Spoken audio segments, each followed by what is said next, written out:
The Six-Day War was the war that made Israel a superpower that controlled the world with the New World Order. But have you ever imagined how Israel became politically so much powerful? It all started half a century ago in 1967 with a bloody war that lasted for just 6 days but decided the fate of Israel and the Middle East countries. Yes, the Six-Day War between the Middle Eastern Arab countries and Israel.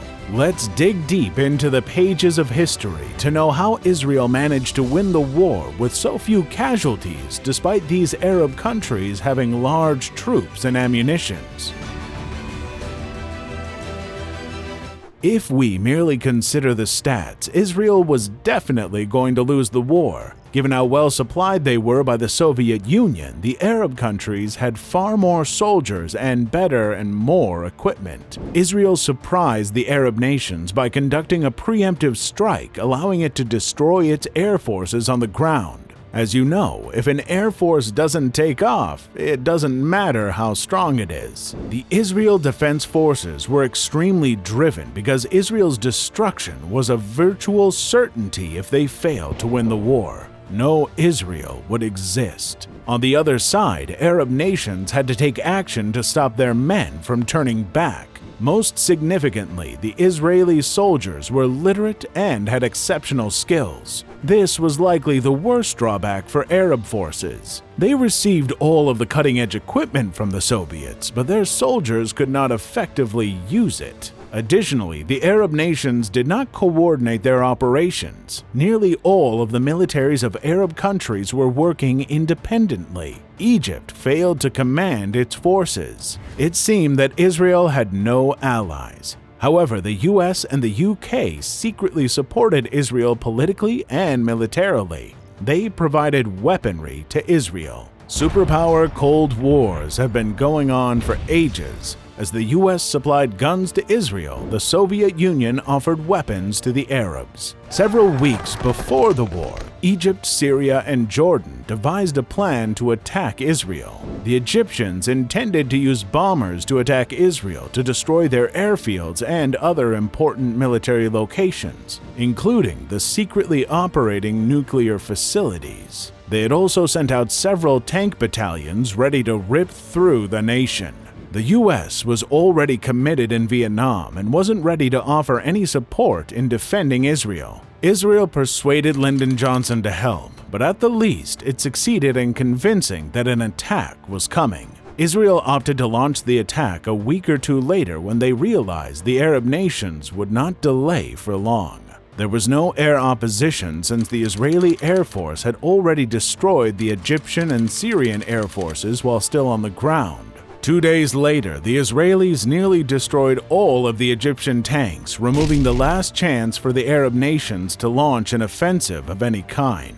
In essence, the Israelis took the initiative and executed Egypt's plan to attack Israel. The political intervention before the event was the sole sort of aid Israel got, and it was sufficient. On June 5, 1967, a fleet of 200 Israeli aircraft took off just after 7 a.m. and headed west at lower altitudes toward Egypt's airfields. Nearly 300 of Egypt's total 420 combat planes were destroyed by ground explosions. Air defenses, radar installations, and runways were all deliberately destroyed. Pilots from Egypt passed away while eating breakfast. One of the most incredible military victories in human history, the Six-Day War, started this way. A country that hadn't even formed 20 years before would take 42,000 square miles in just 132 hours of warfare, increasing to 350%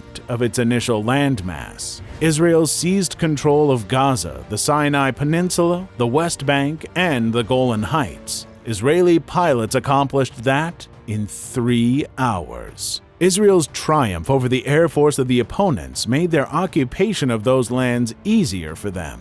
Israel was now left to deal with the impoverished Palestinian communities and refugee camps that had previously been Egypt's and Jordan's issues. Militarized Jewish colonies aided Israeli authority over the West Bank and Gaza in these regions. Additionally, it made Israel seem like an imperialist force, turning the once struggling underdog into a neo-colonial pariah. Of course, anti-Zionist militants existed in these areas even before the Six-Day War, and would do so even if this war had never occurred. However, Israel's perceived legitimacy increased due to its presence in the West Bank and Gaza among the diplomats and hidden allied countries. Following the successful ground capture of the Egyptian and Syrian air forces, the Israeli Air Force gained complete control of the sky. Planning had a role in this achievement. Egypt's lack of protected aircraft hangars and strong air defense capabilities helped Israel. On the other hand, Israel's improved communications and control systems played a major role. Not only that, but their dependence on Soviet military theory left Arab commanders with very little initiative. A small communication breakdown hunkered the Arab forces. Israel successfully eavesdropped on Arab communication systems and disseminated its message while posing as Arab leaders and issuing false and misleading directives. Israel's approach gained an advantage thanks to crucial intelligence from human intelligence networks like Eli Cohen and other electronic sources used to monitor different components of adversary communications. Cohen is also said to have pretended to be a valued advisor to a Syrian commander and suggested the Syrian forces on the Golan Heights for planting cedar trees to shade their soldiers, whereas Israeli artillery positioned itself using the information about these plantations. Israel made sure that POWs received better and more food than they did in their camps so that the Arab fighters wouldn't feel demoralized by learning that Israel had more food to feed prisoners than their armies had to feed their soldiers. Israel used information from Cohen to learn what Arab soldiers were fed by their armies. Jordan's delayed entry into the war allowed Israel to first concentrate on its opponents to the north and south. After capturing Sinai and the Golan Heights, Israel could turn its attention to the West Bank without worrying about its borders. Furthermore, Nasser of Egypt falsely claimed to the King of Jordan that Egypt had mostly decimated the IDF's air force. There are numerous instances of Nasser's incompetence than just this one. Nasser changed his mind 4 times about Israel's invasion plan and objectives before the Six-Day War. Also, frequent false army moves before the war disorganized the forces and negatively impacted elements like morale and preparedness. Arab leaders are not very effective. There were several Egyptian troops in the Sinai. Egyptian soldiers panicked and attempted to escape back into Egypt as Israel blanketed their air force, airfields, and air defenses. Israel made them pay dearly for it with their recently attained air dominance because it was chaotic. Listening to Egyptian radio broadcasts, Syria and Jordan assumed Egypt was winning and that they were striking Israel where she was weak. They were wrong.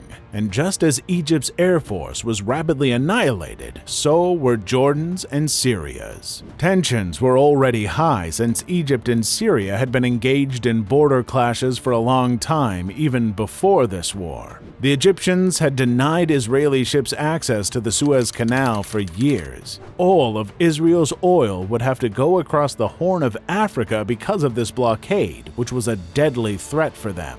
Even though the Israeli Air Force didn't have more advanced aircraft than the Arab countries, they managed to win the war. Israeli pilots were using the French Mirage to combat Syrian and Egyptian MiGs. Egypt and Syria had numerical advantages over the Mirage jets, which were arguably inferior, but Israel's expertise and training to maximize the benefits of the surprise strike changed the game. In the Six-Day War, the United States did not support Israel. Before the Six-Day War, Israel was not a client state of the U.S. After the Six-Day War, Israel and the U.S. began to have a special relationship in terms of both financial and military assistance. U.S. contribution to Israel was $23.7 million in 1967. The U.S. and Israel's unique political friendship developed during this time. This was the Six-Day War, or the Third Arab-Israeli, that changed the fate of Israel from non-existent state to the controller of the superpowers. Thanks for watching the video. If you liked the video, check out other historical videos on our channel. Don't forget to click the bell icon so you don't miss out on such interesting topics.